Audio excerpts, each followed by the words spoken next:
Thank you for the warm welcome, and we appreciate that all of you are still hanging out here at 6 o'clock listening to the tokenization of securities, but we hope to deliver maybe some interesting insights and compare the European Union, the ECB trials, to the UK regime in place. Maybe a short round of introductions. On my left is Christian Forma. He has been working in the capital markets for over 25 years and is currently head of treasury and director at WIBank. WIBank is the development bank of the state of Hesse. Next to him, we have Vitkor, who is responsible for the digital asset transactions, for example, Siemens, Berlin Hyp, and the ECB trials in the markets division at Deka Bank. He is passionate about shaping the future of capital markets and has been actively driving blockchain initiatives at Deka Bank since 2018. Then we have Choon, who is the chief legal officer at Everlabs.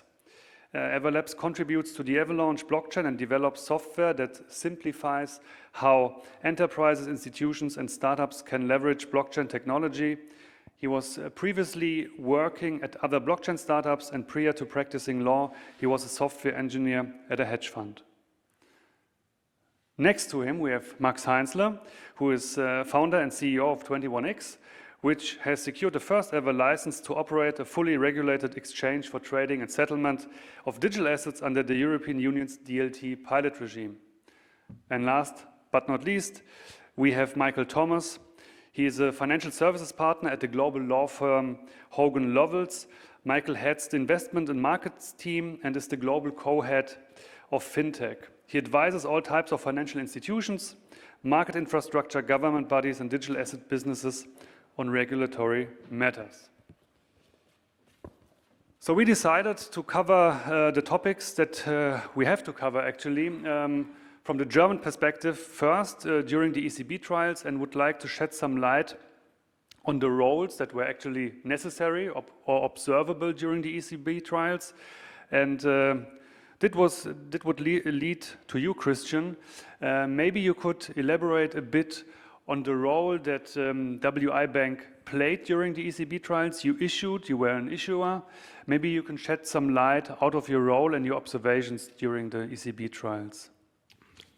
Thanks, Benjamin. First of all, thank you for the invitation. The good thing about my story is that most of my arguments, I'm right. The sad thing is I heard them during the day, most of them. So what did we do? We tokenized a registered bond, which is not under the Electronic Securities Act.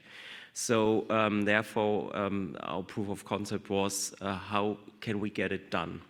And finally, we have more or less the approval that we find the solution, that in the future we can stay only in a tokenized world with this registered bond. Why did we choose a registered bond over a bearer bond? Yeah, because most of market participants were already into the use cases of bearer bonds, and our main funding instrument is a registered bond. So this is our piece of the puzzle, as Jonathan mentioned it earlier today. So we want to get it done to put afterwards all the pieces together. So first of all, yeah, we'd like to prove that we can tokenize it, and also that we can settle it in T+0. So we also took part in the ECB trials using the Bundesbank trigger solution, and yeah, that was also a great success. Where we struggled a little bit was finding a investor for that. So when we do it next time, we would definitely do that in front of us, first of all, before everything else, because as we heard earlier that day, there's still a lack of investors out there, and yeah, we need to get traction on that. Yeah, I think Max is working on that, but we will cover that later. Vitkor, maybe over to you. You played different roles in the ECB trials, and several roles. So you were part of the ECB trials in the role of the investor. And in general, you are providing also infrastructure, right? You are the so-called crypto securities registrar. So maybe you could add on what Christian said, out of these roles, out of being an investor and also providing infrastructure in terms of being a registrar. Yes, I can do that. So I think you heard it all maybe today several times, so I think also the last years. So what we see in the market, there was a lot of asset change. So a lot of banks and other companies have asset change, but the missing piece was cash. So the ECB was focusing on the retail euro, and so the status quo of a DLT bond was not so good as the status quo, even on the cash side, and also depending on which regulatory framework you are, also on the product side for the DLT bonds. So I think the preparation time was also short because the ECB shifted the times, right, a little bit to make it shorter sometimes, but we participate in the first wave, so we got really early the specifications, and our goal was because, yeah, we are a registrar, we have issuers who want to do the journey, want to issue, but they don't want to have a more risk than in a traditional world on that side. And so we are happy, like Siemens, of course, the big issuer, wants to make their second crypto securities, but they say, okay, what is the next journey? We want to get our bonds settled in central bank money like today. That's why we are happy that we have that project, but also what we have done with that, because you can enter the Bundesbank trigger solution via API or with the user interface, and at that time, the banks and also like our Spire team, we have to choose. Do we want to do manual work? Do we want to make automation? And we showcase, make a demo with the issuer, with us, of course, as one of the investors, other possible investors asking. And then we say like, okay, if we like using user interfaces, somebody typing any secrets, this is not like how the futures would work, right? So that's why the project team asked us, please make automation. So because we are in the early phase, so we make automation, and it's worked very well in the ECB. It shows also, we just make also chooses to make our use cases just on the Bundesbank trigger solution. And we are very happy that we had different use cases already start, because of course the Siemens bond with its volume and investors, we were happy that it was one of the later use cases, because of course maybe in the first technically you will redefine some things, and it's like a marathon, right? So if you want to finish a marathon in a good time, and I would say the Siemens bond was our marathon, you want to practice before and get on spot on the day you have to run the marathon.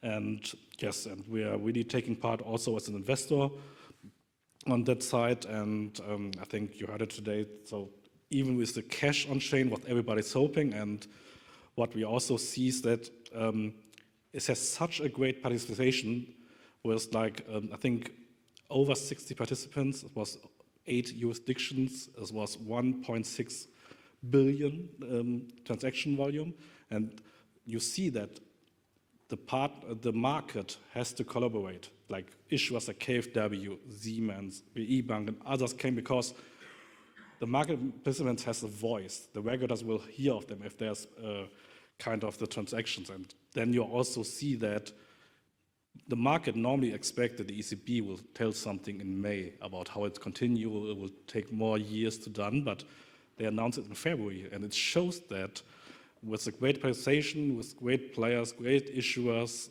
and all the lobby, even the regulators will fasten things up and give earlier statements on that thing. Okay, thank you. Ming, over to you. So a bit like Christian and Vitkor described, during the ECB trials, there were different options for the cash leg available, right? And what I personally observed is there was a great interest, and it was solutions. Some of them were more sophisticated from a tech perspective, some less. But there were clear descriptions out there. You could look at them. You could develop towards those standards, I would say. Maybe not long-term standards, but short-term standards. And I am under the impression that this really helps clients if they have to start from scratch and everything is possible. They are reluctant, but if they can develop towards a solution, even if it's not the final one, it helps. So I would like maybe to get your point of view regarding standards, right? It's a broad topic, but you are also working, I know, on some kind of token standards and so on. Where are we in this discussion? Do we really look for the perfect standard right now, or is it we need to guide the client or the investor currently so that they have a direction to go to? Yeah, I think standards and interoperability are important. When we think about financial instruments in the traditional sense, they are fairly well understood. There are more complex type instruments that have customizations, but by and large, stocks and bonds follow certain variations. And so, token standards should be able to easily reflect that, and that's what we see today. But one thing that's nice about tokenizing financial instruments is that you are adding programmability and composability to it. And composability is one of the big selling points of bringing things on-chain, because you could have that same financial instrument issued on one chain, be usable in another application on that same chain, or perhaps on a different platform on a different chain altogether. So we are seeing things like that in the DeFi world, and hasn't quite come to the traditional financial services world, at least in their attempts to go on chain.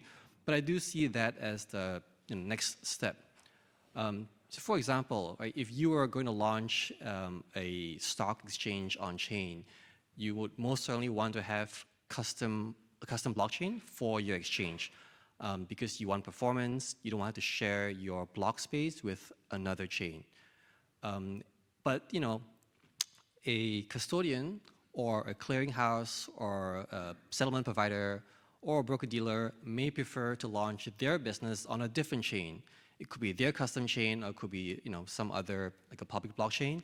And so there needs to be interoperability between the token once it's been issued on one chain to be able to be composed to and used on other chains. So what I think would be important is to allow the market to make these decisions on their own. Issuers, institutions should be free to make technical decisions, how to launch their product, on what chain, and what the benefits, constraints are, but to really have a standardization when it comes to the ability for that token, once issued, to be able to be used in different ways in different chains. Okay. So Max, now finally over to you from the German perspective in the ECB trials, then to the pilot regime. So we've learned there were many transactions during the ECB trials. We've seen many of tokenization projects under the Electronic Securities Act. My first question is, on what are you able to build on? Are there any lessons learned for you because those market participants did what they did? The honest answer is that for the time being, well, first of all, we conducted with Banque de France, maybe as a bit of background also for the audience. We did it towards the end of last year, if you so want, on the finishing line of the ECB trials. The reason for that was simply because as we received our license approval on the 3rd of December, we were actually in parallel also developing the market infrastructure. We were at that stage just, on the finishing line also with the development of the market infrastructure. And I shouldn't probably go into too much detail on what the sentiment within the company was because of the nature of how our market infrastructure works, and that is obviously enabling tokenized cash. So it's a first step. I think it's a good step in the right direction. I also agree with what you said, Victor. I think at least what the feedback that we received was that there was really a push with the central bank, and I think the reaction ahead of the time period that was actually indicated is a strong signal that we are that we're going in the right direction. right? And I'm very optimistic. I'm generally always optimistic. Otherwise, we wouldn't have entered the EU DLT pilot regime, right? But I'm generally speaking very optimistic that we take the right next steps here in Europe. And the reason why I say that is because we are at the forefront globally when it comes to blockchain leveraging capital market infrastructure regulation, right? But that being said, when you look at the market relevance of the trigger solution for the time being, yeah, then that's not something that we can, you know, take into consideration as we are launching in a few weeks from today. So we're actually going live with 21X in the first half of this year. There are not so many months left for that to happen, but so that is something that we will keep on pursuing, and we will keep on also, you know, advocating and also explaining, you know, what the market relevance is also of, you know, other alternatives and where we would like to see also the developments heading, like we've done before. But the reality is we're starting with e-money institutions that are issuing stable coins, right? And then we have some commercial banks that are issuing stable coins.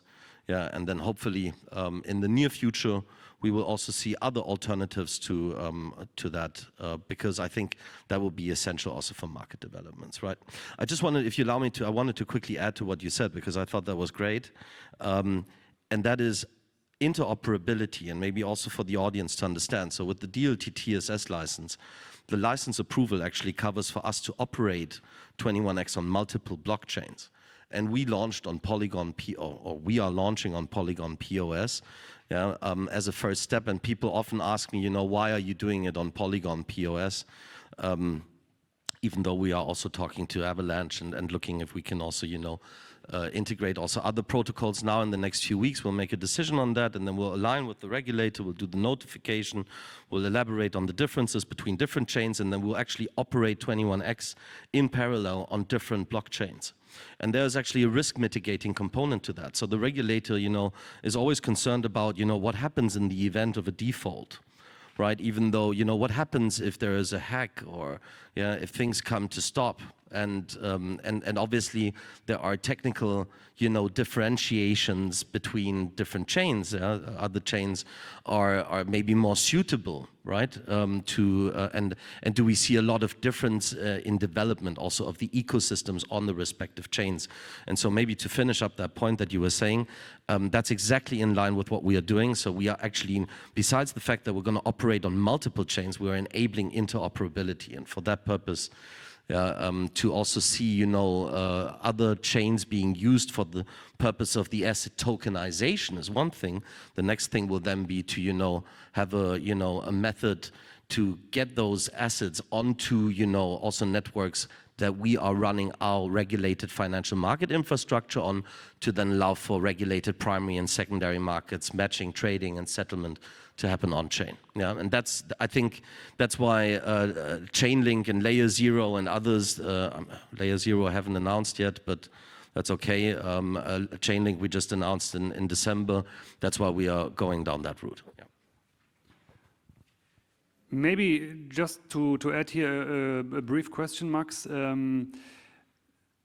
The transactions that were observed, obviously there was some market feedback and lessons learned, and one of the feedback was that when it comes to particularities, here and there, tokenized securities are a bit inferior compared to traditional ones. One example is the ECB eligibility, which has been raised by investors and issuers. Is this something that is solved under the pilot regime, the ECB eligibility part, or in other words, are there any advantages that you can provide in the pilot regime compared to the trials and Electronic Securities Act in Germany? I'm looking up there. Are there any advantages? Not that I know of, right?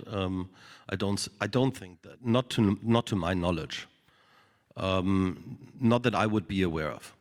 No, was just checking because no. I think the audience heard a lot of this today. ECB eligibility is a huge topic, and no, Not that I know. If it's I'm not also solved, seeing, I'm seeing a shaking head from our legal Okay. department, Then so it's not- probably not. I think the problem with the ECB eligibility comes with the secondary market and the liquidity in the secondary market. So it has to be a high quality liquid asset. It's still high quality, but it's not liquid due to its nature. So you need to solve first this problem, that you can have an HQLA out of these tokenized bonds. Yeah. Okay. Thank you for elaborating on that. Now, Michael, now we bring you into the conversation. We have to deliver the UK perspective, and I think it's quite interesting. We chatted a few minutes before the panel. If you could maybe compare, obviously, the digital or the DSS in the UK against the pilot regime, for example, and maybe also provide a little bit insight to what degree was the Electronic Securities Act or pilot regime a blueprint for you, or maybe not at all? Yeah, thank you. Well, I think let's start off with why these sort of pilot regimes or sandboxes are necessary in the first place, which is, our regulatory regime that we've got that applies to financial market infrastructure, trading platforms, clearing and settlement systems is largely developed in the wake of the last financial crisis, which sort of baked in specific roles for the existing traditional financial market infrastructure. So regulated markets, MTFs, to some extent CCPs, that's less, still relevant in a securities context, and CSDs. And to some extent, those regulations prescribed that, trading and settlement would occur in specific ways. So, the Central Securities Directive regulation provides that trades in transferable securities on a trading venue should be settled effectively in book entry form at a CSD. So we've been advising firms on digital asset projects now for a long time. It sort of started out as a pro bono practice effectively.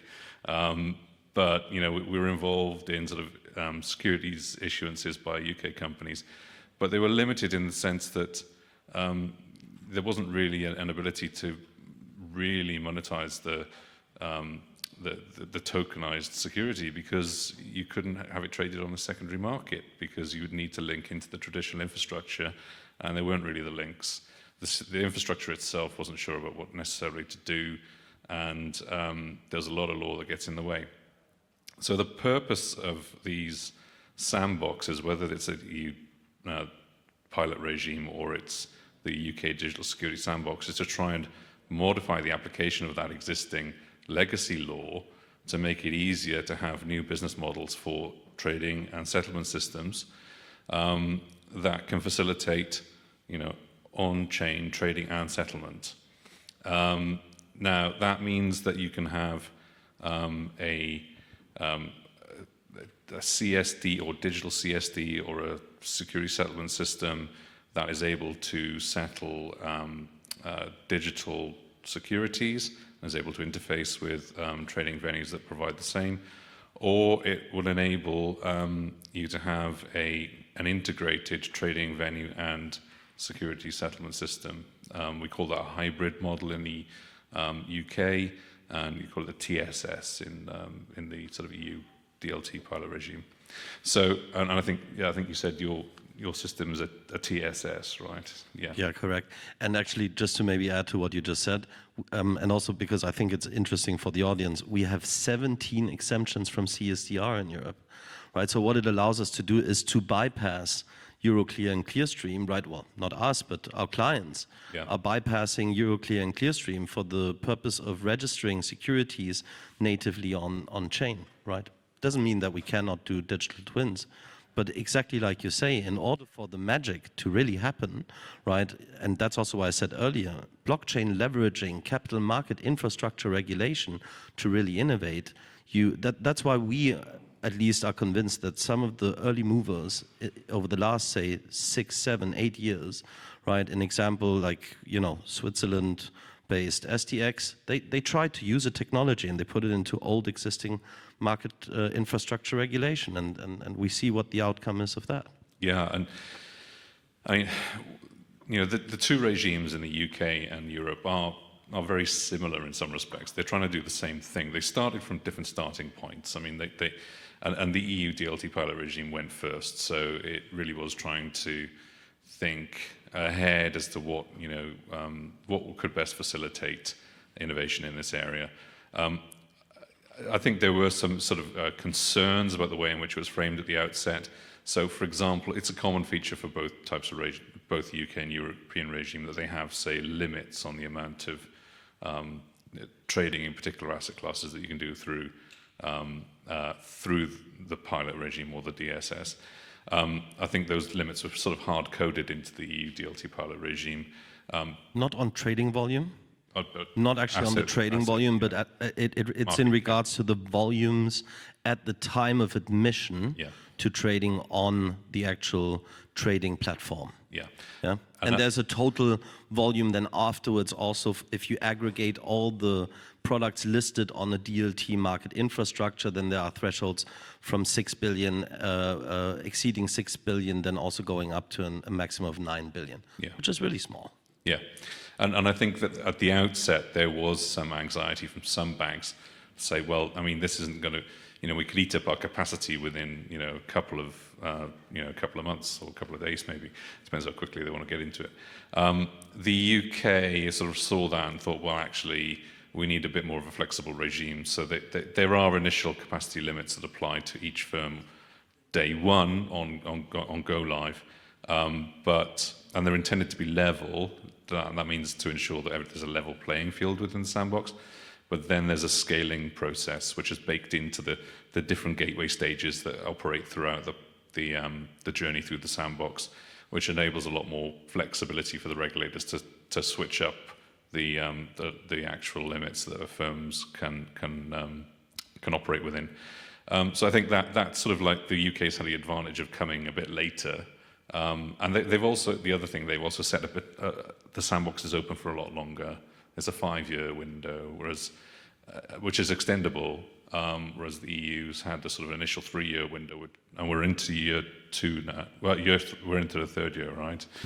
But we also have a statement last year from Verena Ross saying the EU DLT regime is here to stay. Yes.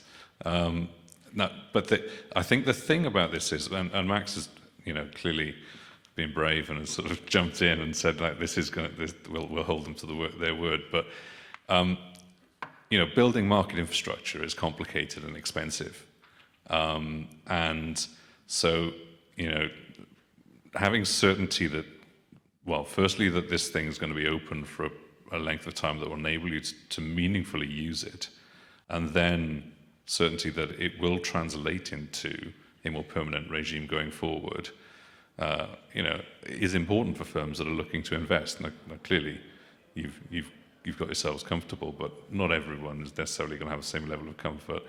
But I think, you know, this is important that the European authorities make those sorts of statements about the regime being here to stay, because they've started off with a process which is a bit more shorter time frame. But, you know, I think ultimately they're two very similar ways of similar approaches to achieving the same result, which is to provide a safe environment for launching this complicated type of organization, doing things in a different way than has been done before. That also gives the regulators some comfort that they are able to manage the systemic risk. Because I remember being at a panel like this in 2017, I think, when, you know, people were saying, oh, this technology is going to change the capital markets within 6 months. Everything's going to be blockchain. And I was sitting there as a lawyer who advises financial market infrastructure, thinking, no. And, you know, there was somebody said that, like the Mark Zuckerberg statement of, you know, move fast and break things. I just thought, I had to say, you know, if you move fast and break things in the capital markets, you're going to have a bad day and you're going to get sued. And the regulators are interested in managing systemic risk. And that's what this is all about, really. Yeah. There's one more point I would like to elaborate on the comparison. Max, towards you against, but please briefly that we can jump to another topic. So under the pilot regime, you are still required to work with a registrar, right? And I know that you secured this license for Germany, so you can essentially do everything on your own, right? The issuance, the settlement, and the trading, obviously. But in Luxembourg, for example, you require a third party or a partner who would take care of this registrar function. I'm just curious because you will be in a lot of conversations and issuers have to decide essentially in which jurisdiction would I like to issue. Is there a tendency so far? Do issuers tend more towards Luxembourg or Germany or maybe another country? I think it's still very early days to say if there's, a preference that we can, identify from the activity that's currently ongoing. I think that Germany is all of a sudden much more a topic for the fund industry, than it was, at least to my knowledge, over the last years, where we know a lot of the activity was happening out of Luxembourg and also maybe countries like Liechtenstein and some other places. Germany now is, at least from the conversations we're having with some of the world's largest asset managers, ETF providers, and also the projects that we're seeing, some of them are actually really happening out of Germany. And I find that exciting. I think that's also one of the advantages of where where we stand in terms of down the journey over the last, say, 8-9 years when it comes to regulation within Europe, right? And so, but some of the products that are publicly known are from asset managers like Franklin Templeton. They just got their approval for a UCITS fund. Yeah, Global Benji has been licensed or approved out of Luxembourg. And to maybe pick up your point, right? Yes, we are also allowed to take on that role of the crypto securities registrar here in Germany. And like I said earlier, we're kind of like taking that CSR role, what we call it, no longer CSD role, right? Central Securities Registrar. And obviously, we are also, and I think that's very important to note, in the sense of a capital market union, we're working with local heroes, if you so want, in the respective markets in national jurisdictions that we are enabling to do the services and provide the services that are along the value chain, right? Starting with tokenization, right? And I think that's really that's a key point about at least the way we see moving forward, how products are going to actually, come to our platform, right? Yeah.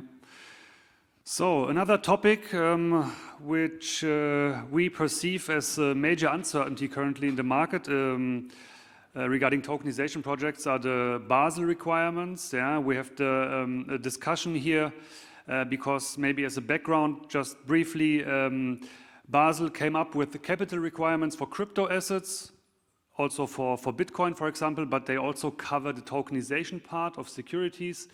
And here we are facing the situation that those rules must be applied as of now, January 1st, 2026. And Basel essentially says, if you are using a public blockchain for tokenizing your security, this would be treated worse, like, let's say, compared to a traditional issuance of a security.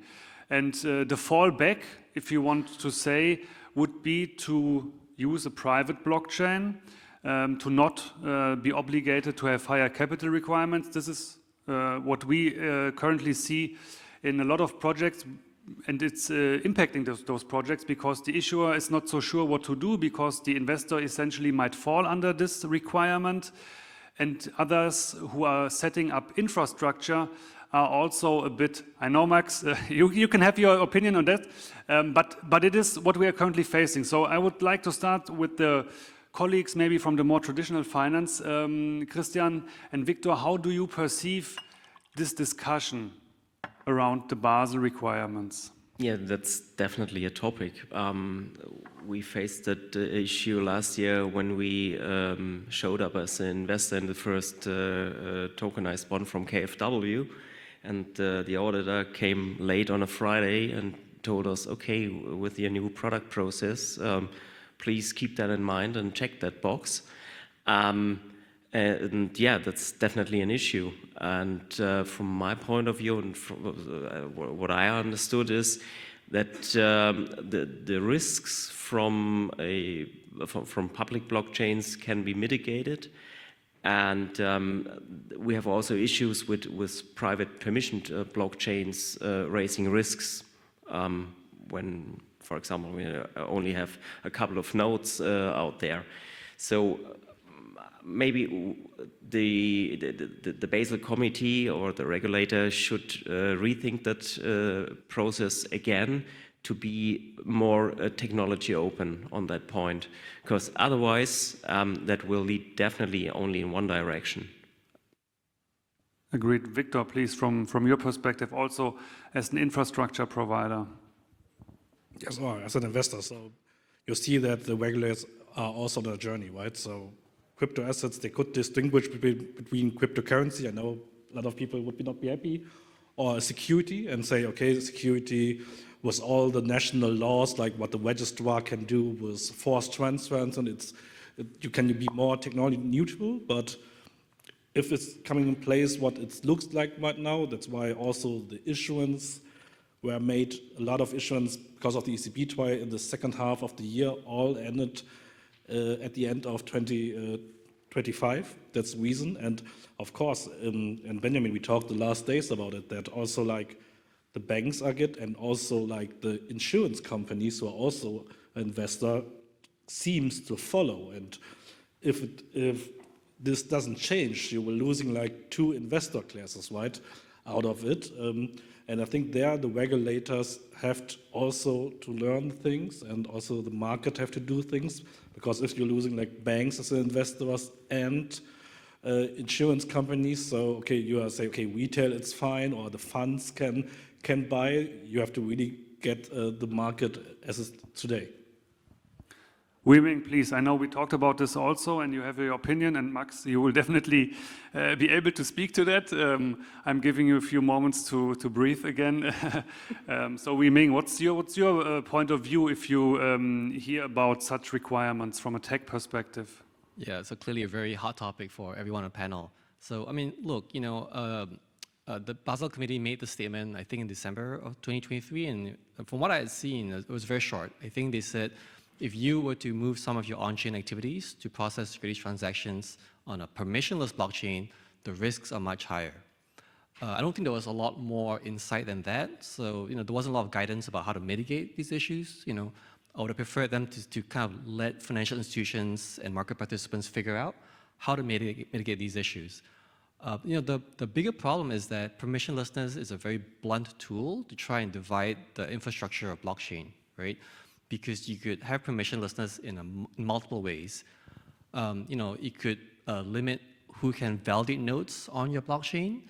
You could limit who can transact on your blockchain, what type of users or market participants can actually, you know, trade in those tokens. You could limit who can see what's going on chain, and you can limit who can deploy applications in the form of smart contracts on those chains. There are 4 very different dimensions. So I think all the committee had said was that it's a risk because you don't know who's processing or performing basic operations on your chain. So I think they're talking about validators.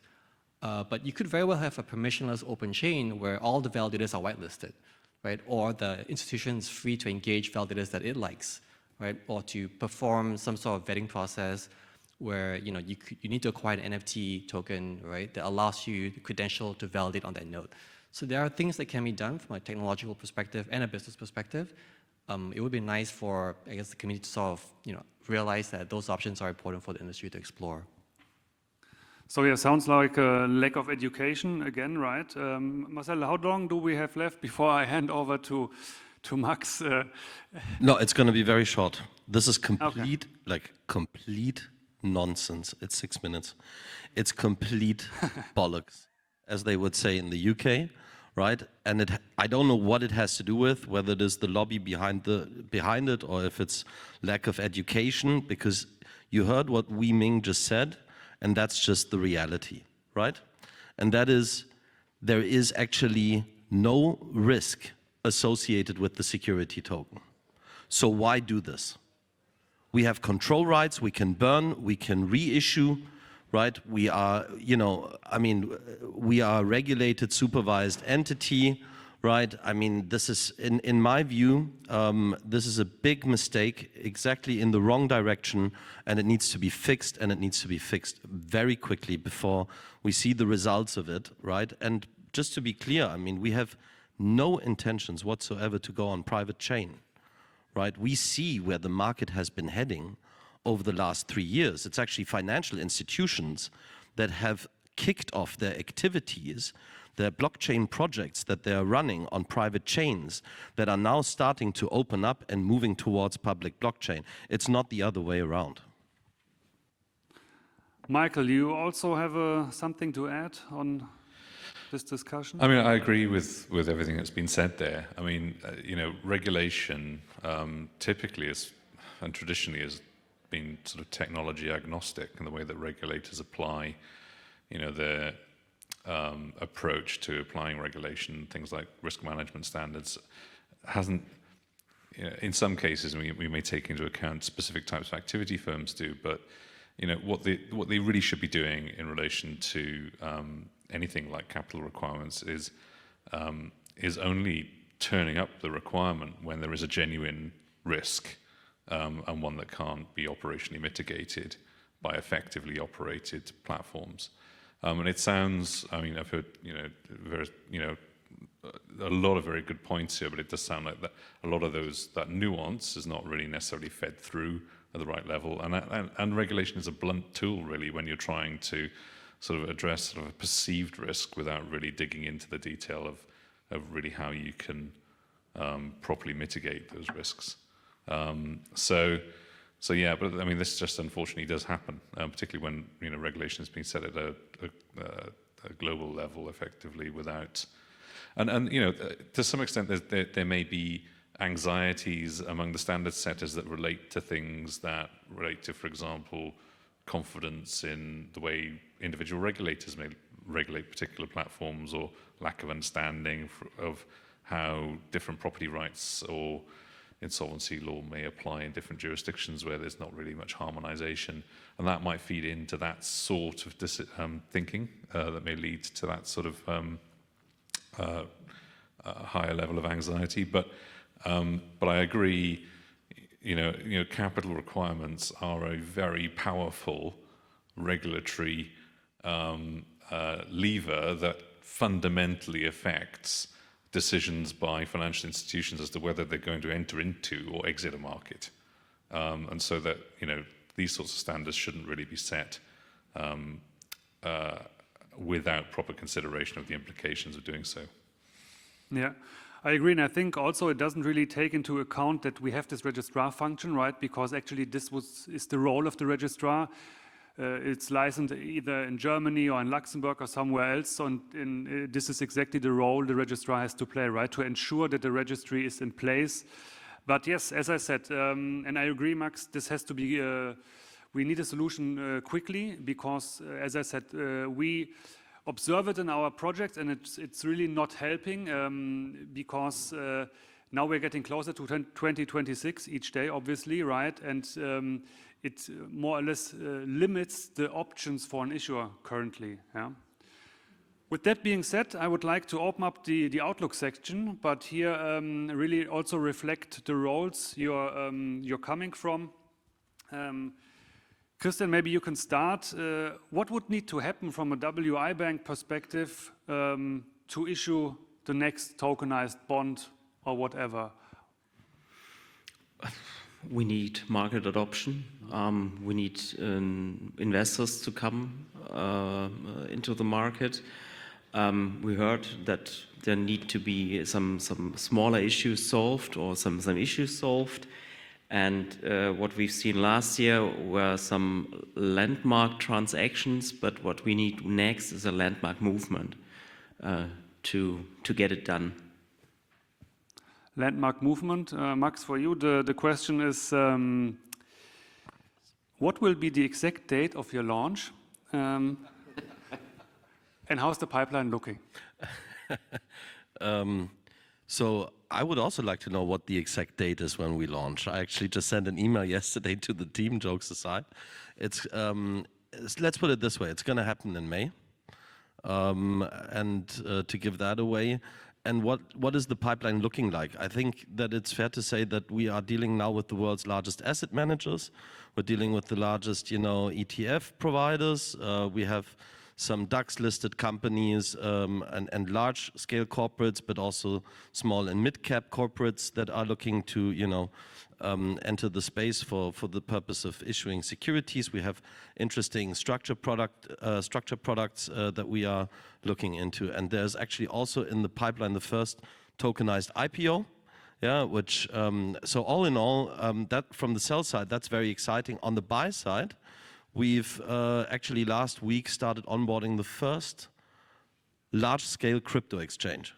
So I think that when we announce what we are doing there in terms of, unlocking distribution channels, I think this is a major breakthrough for the industry.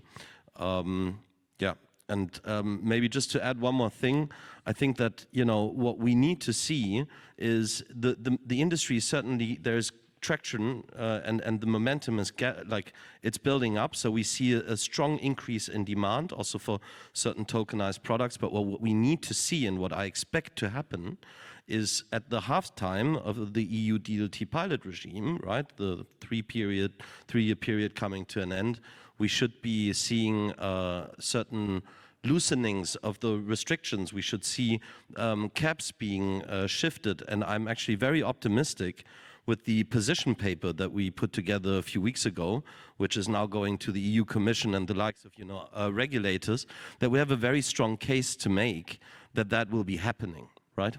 Yeah. So we have to hurry up a bit. We have, I think, around 4 minutes left. We are already over time, but Marcel was so nice. So Vitkor, also from your perspective, what's the Deka Bank pipeline looking regarding tokenized securities? And then handing over to Ming from a tech perspective. And last but not least, Michael, closing word, I would then hand over to you regarding the business models we will most likely see in the UK regarding tokenized securities. So you could start. Yes, so I would say short-term goals. I think the other points of goals is like, as a registrar, we have to get onboarded on trading venues like 21X or 360X to get it listed and make it also for the investor class like funds to get access.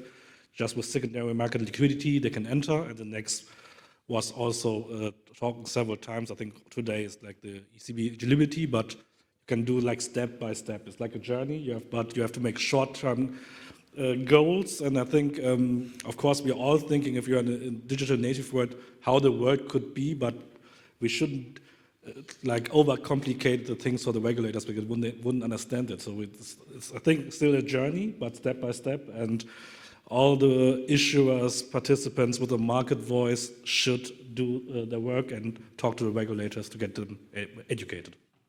Yeah. Ming, from your tech perspective, what will keep you busy this year? Yeah, so we've built a lot of infrastructure that's all open source and publicly available for anyone to use to tokenize or to launch their own chains. We think that all the tech pieces are available. They can always improve, and we are working on improving them. But we're seeing a lot of uptake from financial institutions. In the US, we've had partnerships with Citi and JP Morgan, Franklin Templeton to tokenize assets on testnet. So I think we see the trend continuing, especially as things loosen up in the US. I see a role be played by more infrastructure providers, whether you're a traditional finance service provider or actual technical service provider. And I hope there's more clarity where if you provide a true technology service, you are not the type of intermediary that's regulated by MiFID or financial regulations in general.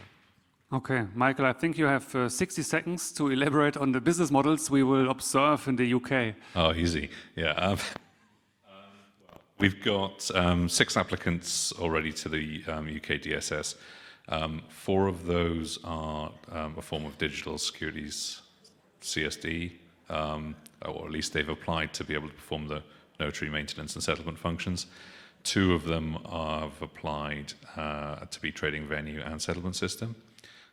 So I think we'll see which ones of those actually progress beyond the initial stage to, go live and scale up. But there's a range of things there. I mean, firms are trying to make sure that they can interoperate with each other and plug into the nascent trading platforms. And one interesting thing that we've heard a lot of recent years is trying to tokenize and facilitate sort of digital trading of interests in real property. And one of the exchanges that's applied to the sandbox is intended to do that. And also Euroclear have just indicated that they want to participate in the sandbox as well. So I think there's a lot of potential there. What ends up actually coming out the other end, we've yet to see. Thank you, Michael. Marcel is already approaching us. Then thank you everyone for joining us that late in the evening, and have a good night.